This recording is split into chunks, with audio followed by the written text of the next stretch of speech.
नमस्कार, मी सविता वानकर। आज आपण ऑडिट विषयाचा 5वा व्हिडिओ तयार करणार आहोत आणि त्यामध्ये DCB गटाचे अगोदर आपण एक उदाहरण घेऊन ते जमा खर्च, उत्पन्न खर्च आणि दायित्व संपत्ती कशी काढायची ते आपण समजून घेतलं। पहिल्या वर्षाचं आपलं ऑडिट ते समजून घेतलं आपण। आता त्याच उदाहरणावरून आपण DCB कसा काढायचा ते आपण समजून घ्यायचं आहे। गटाचा DCB काढायचा असेल तर त्या सभासद बचत नोंद वही हे रजिस्टर चेक करणं गरजेचं आहे आणि त्यावरून आपल्याला DCB काढता येते। आता हा DCB म्हणजे काय तर डिमांड कलेक्शन बॅलन्स, मागणी, परतफेड आणि शिल्लक याचा पूर्ण आपल्याला डाटा या फॉर्मॅटमध्ये भरायचा आहे। तर मी आता सध्या तुम्हाला एक उदाहरण या फळ्यावर शिकवत आहे, पण याचं पूर्ण फॉर्मॅट प्रॉपर कसं भरायचं ते मी तुम्हाला नंतर पुढच्या व्हिडिओमध्ये समजून सांगणार आहे। तर फक्त आता समजून घ्या की हा जो बघा यामध्ये काय झालं आहे की आपण जे फॉर्मॅटला DCB लावलेला आहे तर सगळ्याकडे बरोबर असेल मी असं सांगू शकत नाही, कारण आपण ट्रेनिंगच्या वेळेस ह्या गोष्टी सांगितलेल्या होत्या, परत कदाचित कोणाच्या लक्षात आहे किंवा नाही आहे। तर काही गोष्टी आपण त्यामध्ये बदल केला आहे। सुरुवातीचा DCB हा वेगळा होता आणि आताचा DCB हा वेगळा आहे। तर त्यामध्ये कोणते कोणते आपल्याला मुद्दे घ्यायचे आहेत ते मी तुम्हाला समजून सांगते आणि ते सगळ्यांनी लक्ष देऊन ऐका। आणि मी आता हा फळा छोटा आहे, आता इथं मला पूर्ण डिटेलमध्ये तसं लिहिता येणार नाही, पण जेव्हा फॉर्मॅटमध्ये सगळं डिटेलमध्ये राहील तेव्हा मी परत तुम्हाला समजून सांगेल। आणि मी आता जे बोलताय जर कोणाला पाहायचं असेल किंवा समजून घेताना जर थोडं अडचण येत असेल तर तुम्ही एक वही आणि पेन सोबत घेऊन बसा आणि मी जे बोलत आहे ते तुम्ही लिहा, म्हणजे एक फॉर्मॅट तुमच्या जवळ तयार होईल। मी आता इथं शॉर्टकट लिहितो कारण याचा फळा लहान असल्यामुळे आपल्याला इथं पूर्णपणे वाक्य लिहिता येणं शक्य होणार नाही, तर तेवढं तुम्ही समजून घ्या। बघा पहिल्या कॉलम मध्ये आपल्याला सदस्यांचे नाव लिहायचे आहे, सदस्यांचे नाव। नंतर बचत, हा बचतीचा दुसरा कॉलम आहे आपला। त्यानंतर सुरुवातीचे शिल्लक कर्ज, सुरुवातीचे शिल्लक कर्ज मी सांगते तेव्हा तुम्हाला लिहायचं असेल तर तुम्ही तेवढ्या वेळात लिहून घ्या। सगळ्यांनी वही आणि पेन जवळ घेऊन बसा आणि त्यानुसार मी जसं सांगत आहे त्या पद्धतीने तुम्ही फॉर्मॅट आखून तुम्ही पण ते DCB तुमच्याकडे लिहून घेऊ शकता। नवीन कर्ज मंजूर, नवीन कर्ज मंजूर, एकूण कर्ज, नंतर आहे अपेक्षित मुद्दल, अपेक्षित मुद्दल आणि दुसरा आहे व्याज।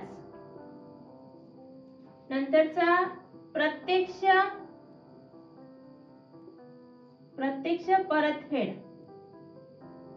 परतफेड त्यामध्ये एक कॉलम मुद्दलचा, एक व्याज। थकीत कर्ज, थकीत कर्ज त्यामध्ये मुद्दल आणि व्याज। इथे मासिक हप्ता,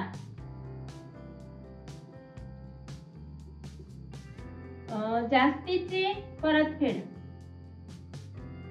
जास्तीची परतफेड आणि शिल्लक कर्ज। परत एकदा सांगते, लक्ष द्या। इथे सदस्यांचे, गटातील सदस्यांचे नाव लिहायचं आहे। त्यानंतर बचत, प्रत्येक सदस्यांची त्या कालावधीमध्ये म्हणजे ज्या कालावधीमधला आपण ऑडिट काढत आहोत त्या कालावधीमध्ये त्या सदस्यांची किती बचत जमा झाली ते आपण इथे लिहायचे आहे। सुरुवातीचं शिल्लक कर्ज, आता ही पहिल्याच वर्षाचं आपण DCB समजून घेत आहोत म्हणून आपण कदाचित हे सुरुवातीचं शिल्लक कर्ज येणार नाही, पण जर हे दुसऱ्या वर्षाचं DCB असेल तर पहिल्या वर्षाच्या DCB मधलं शेवटचं शिल्लक जे कर्ज आहे ते दुसऱ्या वर्षाच्या DCB मध्ये सुरुवातीला आपल्याला घ्यायचं असतं। नंतर नवीन कर्ज मंजूर, म्हणजे या वर्षात चालू वर्षात ज्या कालावधीमधला आपण ऑडिट काढत आहोत त्या चालू कालावधीमध्ये प्रत्येक सदस्याने किती किती कर्ज घेतलं त्याची एकूण बेरीज आपल्याला इथे लिहायचं आहे. आता हे सुरुवातीचं शिल्लक कर्ज आणि नवीन कर्ज या दोन्ही याची बेरीज आपल्याला एकूण कर्जामध्ये लिहायची आहे. नंतर अपेक्षित मुद्दल व्याज. अपेक्षित म्हणजे आपण ज्यावेळेस कर्ज देतो त्यावेळेस आपण काय करतो, प्रत्येकाला त्याची किस्त पाडून देत असतो आणि त्या किस्तीप्रमाणे मुद्दल किती येणं अपेक्षित आहे आणि त्या मुद्दल प्रमाणे व्याज किती येणं अपेक्षित आहे आणि व्याज हे दरवेळेचं उतरतं व्याज येणं अपेक्षित आहे. त्यापेक्षा प्रत्यक्ष आलं किती, जे आपण पाडून दिलेल्या किस्त त्या म्हणजे अपेक्षित, पण त्या प्रत्यक्ष किती परतफेड केलं, मुद्दल किती आणि व्याज किती, त्यातलं थकीत किती, जे अपेक्षित होतं त्यातलं परत किती केलं. जर उदाहरणार्थ जर 5,000 एखाद्या सदस्यांनी कर्ज घेतलं असेल आणि त्याचा 500 रुपये हप्ता आहे, तर 500 रुपये 4 महिन्याचे त्यांना 2,000 भरणे होतं, पण त्यांनी 1,500 भरलं तर 500 रुपये हे थकीत आहे. अशा पद्धतीनं थकीत. मासिक हप्ता हा कितीचा होता आणि जर एखाद्या सदस्याने जास्तीचे म्हणजे 2,000 भरणे होतं त्यांना, पण त्यांनी 3,000 भरले तर 1,000 रुपये हे जास्तीचं भरण्यात गेलं, तर ते जास्तीची रक्कम किती आणि शिल्लक रक्कम किती हे सुद्धा आपल्याला हे समजून घ्यायचं आहे. तर आता आपण जे उदाहरण घेतलं त्यामध्ये आपण 60,000 रुपये कर्ज वाटप केलं होतं. किती हजार रुपये? 60,000 रुपये. तर त्या 60,000 रुपयाची परतफेड आपली 35,000 आली आणि त्याचं व्याज आलं 3,380. तर त्याचा आपण हा DCP समजून घेऊ. आता आपल्याकडे लिहायला जागा कमी आहे म्हणून मी नाव हे ABCDs घेते, म्हणजे इथे जागा कमी असल्यामुळे पूर्ण नाव इथं बसणार नाही. म्हणून आपण इथे सदस्यांचे नाव आपण लिहूया A B C D E F G H I आणि J. हे आपले 10 सदस्य झाले. हे आपले सदस्यांचे नाव आहे. यांनी प्रत्येकाने 1100 रुपये प्रमाणे बचत जमा केली, कारण या गटाची स्थापना दिनांक 5/5/2020 आहे आणि हे पहिल्याच वर्षीचं ऑडिट आहे आणि एकूण या गटाला 11 महिने झाले आहेत. त्यामुळे या गटांच्या सदस्यांची प्रत्येकाची 1100 रुपये बचत असे 11,000 रुपये बचत जमा झाले. आता सुरुवातीचं कर्ज यांचं काहीच नाही, कारण पहिलं वर्ष असल्यामुळे मागील वर्षाचं कर्ज यांच्याकडे काहीही शिल्लक नाही. आता या वर्षीचे कर्ज आहे तर A कडे 5,000 रुपये त्यांनी कर्ज घेतलं होतं. B ने 10,000 कर्ज घेतलं. C चा 20,000 रुपये कर्ज वाटप झालेलं आहे. C ने कर्ज घेतलं आहे. D ने परत 5,000 रुपये घेतला आहे. E ने घेतलंच नाही आणि F ना 10,000 रुपये कर्ज घेतलं. G ने पण कर्ज घेतलं नाही आणि H ने 10,000 रुपये कर्ज घेतलं. अशा पद्धतीचे हे 60,000 रुपये कर्ज वाटप या नवीन वर्षामध्ये म्हणजे चालू वर्षामध्ये झालेली आहे. आता 60,000 रुपये कर्ज वाटप झालं, त्याची एकूण आपण ह्या 2 रकमांची बेरीज इथं करत असतो, पण इथे काहीच नसल्यामुळे ह्याच रक्कम इथे लिहायच्या आहे. 5,000 एकूण कर्ज, 5,000, 20,000, 5,000, 10,000 आणि 10,000. अशा पद्धतीनं एकूण कर्ज पण आपलं हे 60,000 रुपये झालेलं आहे. आता अपेक्षित कर्ज परतफेड. आता नी समजा या अगोदर 4 महिन्याच्या अगोदर घेतलं तर यांच्याकडून 2,000 रुपये येणं अपेक्षित होतं. ये सदस्याकडून 2,000 रुपये आणि व्याज जर 2% विचार केलं तर त्यांच्याकडून व्याज अपेक्षित होतं 340 रुपये. 340 रुपये व्याज म्हणजे पहिला 100 रुपये, दुसऱ्या महिन्याचं 90 रुपये, तिसऱ्या महिन्याचं 80 रुपये आणि चौथ्या महिन्याचं 70 रुपये. अशा प्रकारे 4 महिन्याचं व्याज जर आपण हिशोबात घेतलं तर 340 रुपये येणं अपेक्षित होतं. आता 340 म्हणजे 100, 90, 80 आणि 70 याची जर बेरीज आपण केली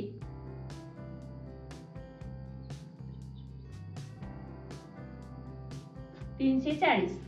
तर त्यांनी काय केलं, 2000 रुपये दिले आणि 340 रुपये व्याज दिलं. यांच्याकडे थकीत काहीच नाही. मासिक हप्ता यांचा 500 रुपयाचा होता, जास्तीचं काहीच दिलं नाही आणि 3000 रुपये कर्ज शिल्लक आहे. अशा पद्धतीचा व्यवहार हा ए सदस्यांचा, ए नावाच्या सदस्याचा झाला. बी नावाचे सदस्य यांनी 10,000 रुपये कर्ज घेतलं. यांची अपेक्षित परतफेड येणे होती 7,000 रुपये आणि 7,000चं व्याज, हा लक्ष द्या, 7,000 रुपये येणं अपेक्षित होतं. म्हणजे यांचा मासिक हप्ता हा 1,000 रुपयाचा होता आणि यांच्याकडे 7 किस्ता.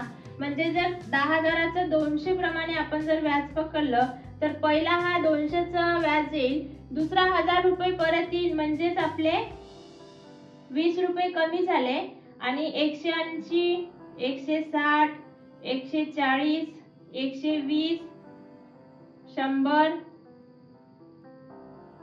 आणि 80 अशा पद्धतीने त्यांचं व्याज येणं अपेक्षित आहे. आणि त्यांची जर एकूण बेरीज केली आपण तर 980 रुपये व्याज हे येईल. असं यांचं व्याज 980 रुपये येणं अपेक्षित आहे. आता यांचं काय झालं, 5,000 रुपये मुद्दल आले बी नावाच्या सदस्याचं आणि 980 रुपये व्याज आलं. पण थकीत मुद्दल आहे 2,000 रुपये, व्याज थकीत नाही. अशा पद्धतीचे 10,000 पैकी 5,000 आले आणि 5,000 रुपये हे यांच्याकडे शिल्लक आहे. अशा पद्धतीनं बी या सदस्यांचा व्यवहार झाला. आता सी सदस्यांचा जर विचार करतो म्हणलं तर यांनी 20,000 रुपये कर्ज 1,000 रुपये 10,000 रुपये 2 वेळा घेतलं. आणि यांनी काय केलं की हप्ता यांचा 2,000 रुपयाचा आहे. यांच्याकडून अपेक्षित येणं होते आतापर्यंत 12,000 येणं होते अपेक्षित. आणि 12,000 आपण व्याज जर काढतो म्हणलं तर मी उदाहरणार्थ असं डायरेक्ट रक्कम घेते की यांच्याकडून जवळपास 1,500 रुपये व्याज येणं होतं. आता इथं मी तुम्हाला काढायचं कसं इथं समजून सांगितलं आणि इथं अंदाजी रक्कम घेतली, त्याच्यामुळे या 1,500चं काही कोणी विचार करू नका. फक्त इथं व्याज एवढं घेणे होतं आणि त्यापैकी आलं किती, थकीत किती, या दृष्टीने आपल्याला विचार करायचा आहे. त्यापैकी 1,200 पैकी 10,000 रुपये आले आणि 2,000 रुपये थकीत आहे आणि व्याज आलं 1,000. म्हणजे 500 रुपये व्याज पण थकीत आहे. 20,000 पैकी 10,000 रुपये आले आणि 10,000 रुपये शिल्लक आहे. अशा पद्धतीचा सी नंबरच्या ताईचा व्यवहार झालेला आहे.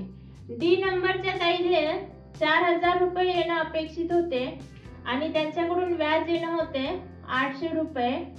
त्यांनी 5,000 दिले, 800 रुपये व्याज दिलं, थकीत काहीच नाही. 1,000 रुपये त्यांची किस्त 1,000ची होती, 1,000 जास्त दिले आणि त्या नील आहे. म्हणजे त्यांच्याकडे काहीही कर्ज शिल्लक नाही. अशा पद्धतीनं डी नंबरच्या ताईचा व्यवहार झाला. एफ नंबरच्या ताईने 10,000 रुपये कर्ज घेतलं होतं आणि त्यांच्याकडून अपेक्षित होतं 8,000 रुपये येणे आणि व्याज होतं उदाहरणार्थ 800 रुपये. आणि त्यांनी प्रत्यक्षात दिले, आपले पूर्ण मुद्दल पूर्ण दिले, 8,000 रुपये दिले, व्याज दिलं 260 रुपये. बाकी काही व्याज त्यांच्याकडे शिल्लक राहिलं. म्हणजे उदाहरणार्थ व्याज आपलं शिल्लक आहे 540 रुपये शिल्लक राहिले. 540 रुपये त्यांच्याकडून व्याज घेणे आहे आणि त्यांचा हा मासिक हप्ता होता 2,000चा, जास्तीचे काही दिले नाही आणि कर्ज शिल्लक आहे 2,000 रुपये. अशा प्रकारचे एफ नंबरच्या ताईने व्यवहार केलेला आहे. यांचं व्याज येणे बाकी आहे. नंतरच्या एच नंबरच्या ताई आहे, त्यांनी 10,000 रुपये कर्ज घेतलं. त्यांचं परत अपेक्षित येणं होते 6,000 रुपये आणि व्याज होतं त्यांचं अपेक्षित येणं 720 रुपये. आता इथं पण मी व्याज अंदाजी घेतलेला आहे, त्याच्यामुळे या व्याजाचं तुम्ही तेवढं विशेष हे करू नका. फक्त लक्षात घ्या, रक्कम लक्षात घ्या की व्याज येणं किती होतं आणि आलं किती. एवढंच फक्त आपल्याला इथं समजून घ्यायचं आहे. 6,000 रुपये अपेक्षित मुद्दल होती, 720 रुपये व्याज येणे होतं, पण त्यांनी प्रत्यक्षात 5,000 रुपये मुद्दल दिलं आणि व्याज इथं काहीच दिलं नाही आणि थकीत त्यांच्याकडे 1,000 रुपये मुद्दल आहे आणि व्याज 720 हे जशाच्या तसं व्याज शिल्लक आहे. त्यांचा मासिक हप्ता होता 1,000चा, जास्तीचं दिलं नाही. 10,000तून 5,000 रुपये परतफेड आली आणि शिल्लक कर्ज 5,000 रुपये. अशा प्रकारे या 6ही सदस्यांनी जे व्यवहार केला तो व्यवहार मी तुम्हाला इथं ह्या सभासद बचत नोंद वहीवरून आपण घ्यायचा आहे आणि यावरून प्रत्येक सदस्यांनी किती किती रुपये दिले, किती देणं अपेक्षित होतं आणि व्याज किती त्यांच्याकडे थकीत आहे. व्याज शक्यतोवर आपण थकीत ठेवत नाही, पण एखादी सदस्य असतात असे का जे व्याज देत नाही, मुद्दलच देतो, पण आपण तसं घेताना करायचं नाही. हे आपल्याला त्यांना व्याज ऑडिट जेव्हा आपण काढू तेव्हा हे त्यांना आपल्याला समजून सांगायचं आहे की हे व्याज आपल्याला थकीत ठेवायचं नाही. ऑडिट करत असताना यातच तर तेच तर आपल्याला सांगायचं आहे मेन म्हणजे. ह्या सदस्यांनी काय केलं बघा, 10,000 कर्ज घेतलं, त्यांनी 5,000 रुपये मुद्दल दिले, पण व्याज काहीच दिलं नाही. हे चुकीचं आहे. तर अशाच ज्या छोट्या छोट्या चुकी आहेत त्या आपल्याला समजून सांगायच्या आहे आणि यासाठीच आपण ऑडिट करतो. अध्यक्षांनी काय केलं, तर याच्या नंबरच्या ताईने सांगितलं हे 5,000 रुपये माझे मुद्दल घ्या आणि मी नंतर व्याज देते. आता त्यांनी सांगितलं तसं त्यांनी लिहिलं, पण हे चुकीचं आहे. हेच आपल्याला ऑडिटमध्ये जेव्हा आपण प्रत्यक्षात पाहू, तपासणी करू, तेव्हा आपल्याला त्यांना समजून सांगायचं आहे की असं व्याज थकीत ठेवायचं नाही. मुद्दल पण 3 सदस्यांची थकीत आहे आणि व्याज पण 3 सदस्यांनी थकीत ठेवलेलं आहे. तर ह्याच विषयावर त्या सदस्यांना मार्गदर्शन करणं गरजेचं आहे. अशा प्रकारे एकूण 35,000 रुपये हे मुद्दल जमा झालेला आहे. आणि सगळं एकूण 3,380 रुपये व्याज जमा झालेला आहे. शिल्लक कर्ज आहे 25,000 रुपये. ते पण आपल्याला मोजायचं आहे. 25,000, 3 आणि 5 8, 18, 20 आणि 5 25. म्हणजे आपल्या जमा आणि खर्चामध्ये आपल्याला इथे चेक करायचं आहे की बचत किती, 11,000. आपल्या जमामध्ये पण 11,000 बचत होती. म्हणजे दोन्ही DCB आणि आपले जमा खर्च त्यामधल्या रकमा ह्या टॅली करणं महत्वाचं आहे. बघा तुम्ही जमा खर्चाचा बघितला असेल तर त्यामध्ये आपली बचत 11,000 होती आणि DCB मध्ये पण 11,000 आली. कर्ज वाटप आपलं 60,000 होतं, तर कर्ज वाटप पण आपले 60,000 आहे. 35,000 रुपये आपले अंतर्गत मुद्दल होते, तर ते पण आपले आहे. 3,380 रुपये हे आपलं व्याज होतं अंतर्गत. ते आपण कोणाकडून किती किती रक्कम आल्या त्या इथं टॅली झालेल्या आहे. आणि अखेरचं दायित्वामध्ये तुम्ही बघितलं असेल की 25,000 रुपये आपलं कर्ज शिल्लक आहे सदस्यांकडे. तर 25,000 रुपये आपले आलेले आहे. मग ते कोणाकोणाकडे किती किती आहे, तर ए नंबरच्या ताईकडे 3,000, बी नंबरच्या ताईकडे 5,000, सी नंबरच्या ताईकडे 10,000, एफ नंबरच्या ताईकडे 2,000 आणि एच नंबरच्या ताईकडे 5,000. अशी एकूण 25,000 रुपयाची रक्कम ही आपली कर्ज वाटप शिल्लक आहे. तर अशा पद्धतीच्या रकमा ह्या टॅली होणं अत्यंत गरजेचं आहे. असं जर होत असेल तर आपलं ऑडिट हे बरोबर आहे असं आपण स्वतः समजायचं आणि नंतर ते ऑडिट पूर्ण झाल्यानंतर आपल्याला सगळ्या सदस्यांना वाचून सांगायचं आहे.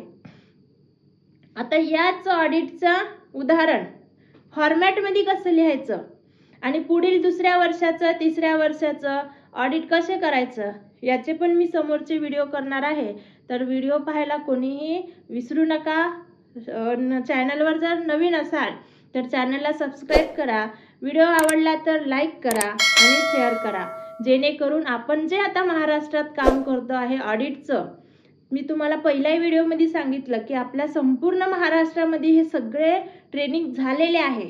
तरी पण कोणाला जे छोट्या छोट्या काही अडचणी असेल तर ते व्हिडिओ पाहून त्या अडचणी तुमच्या दूर झाल्या पाहिजे आणि चांगलं दर्जेदार क्वालिटीचं ऑडिट आपल्याला करायचं आहे. कारण मी तुम्हाला पहिलेही सांगितलं आहे, अंतर्गत ऑडिट करणं हे अत्यंत आवश्यक आहे आणि यामधून ज्या बारीक बारीक चुका आपण काढतो त्या चुका आपल्या CAच्या ऑडिटमध्ये निघू नये त्यासाठी पण आणि व्यवहारासाठी पण सगळ्या गोष्टी ह्याचा पण वेगळा व्हिडिओ मी सांगितलेला आहे.